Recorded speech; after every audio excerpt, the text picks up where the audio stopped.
So the Pittsburgh Pirates have finally opened the bank a little bit, and they've spent the most money they ever have in history on an extension. And that is obviously going to Bryan Reynolds on a 7-year, possibly 8, but guaranteed 7 years, $107 million, just under $107 million. And if you do the math on that, that is just over $15 million a year for Bryan effing Reynolds. And get this, there are zero opt-outs. Zero opt-outs. How did the Pirates pull this off? Just over $15 million a year, zero opt-outs for 7 years, and a team option, not even a player option, a team option for an 8th year. Wow, was not expecting this. 100% thought Bryan Reynolds would be shipped out by the trade deadline. I mean, wasn't it just like 4 months ago that Bryan Reynolds requested a trade from the Pirates to anywhere else because they were like, I think the quote was worlds apart on a contract extension? If they were worlds apart and then they signed this one for under $16 million a year, I just want to know what the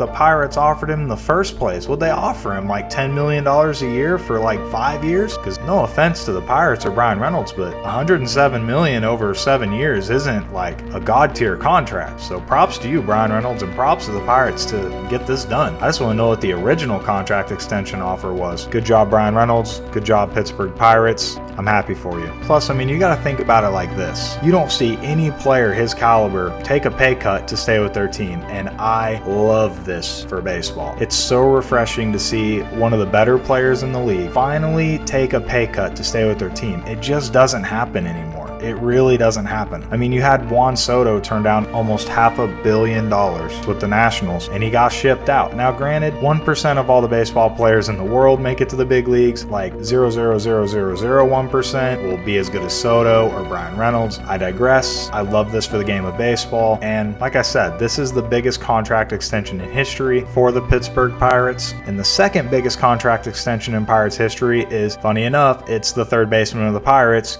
Bryan Hayes, at $70 million. So the Pirates haven't spent money like ever in their history. We know this. But it's looking like the Pirates are finally going to start spending a little bit of money to compete. And like, look, they have to. They have to. They're like 16-8 right now. They're looking way ahead of schedule. And you're in a division that's not very good. No offense to Cardinals fans, Brewers fans, Cubs, Reds. I'm sorry, that division is very weak. It's probably the weakest in baseball. And if you're the Pirates, it is the right time to spend. And I'm proud of them. I love that they got a team-friendly deal. But think about this for a second. The last player to get over $60 million on an extension from the Pirates was Jason Kendall back in the year 2000, 23 years ago. And you want to know another fun fact? Who came back to the Pirates this year and is leading the offense? Andrew McCutchen. How did the Pirates get Bryan Reynolds? Oh yeah, that's right. They traded Andrew McCutchen to the Giants for Bryan Reynolds and a pitching prospect. I think it's beautiful that McCutchen's coming back to Pittsburgh to finish out his career while playing with the outfielder that was traded for him, and they're both tearing up the league. The Dodgers had to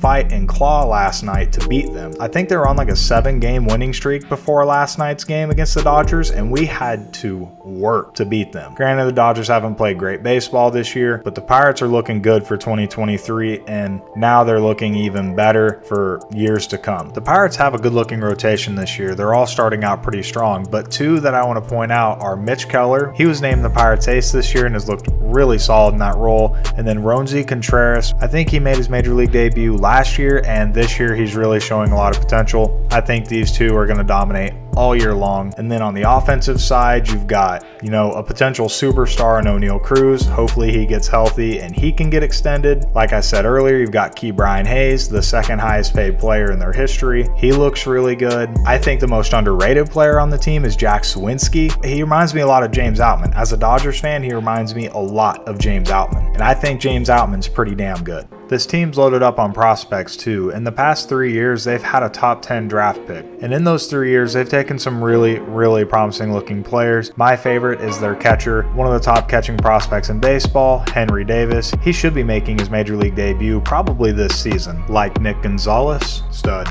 And then finally, one more that I'd like to talk about is their first round draft pick from last year, number 4 overall, Tamar Johnson, which is again another infielder, but I'm sure they could move him around whatever fits the team. And so the Pirates are really looking good for the future. I don't think this team's a postseason team this year, but if you're telling me that they won't be in the postseason throughout this extension with Bryan Reynolds, you're crazy. They will be. I love the story, and I hope they make it in the postseason in 2023 just for McCutchen's sake, but even if they don't, I mean, great job by the Pittsburgh Pirates. You're going out there, you're spending money when you have a fan base that hasn't seen you spend money in a long time. It just helps prove that the Pirates aren't giving up. They know the talent that they've got, they know the talent that they have coming, and they know that they can always pick up a piece here or there in the free agent market to really glue this team together. So let me know in the comments down below what you think about this extension. I think it's wonderful. You're paying under $16 million a year for one of the better center fielders in baseball. Definitely one of the best center fielders in the National League. Good job, Pirates. I love you guys.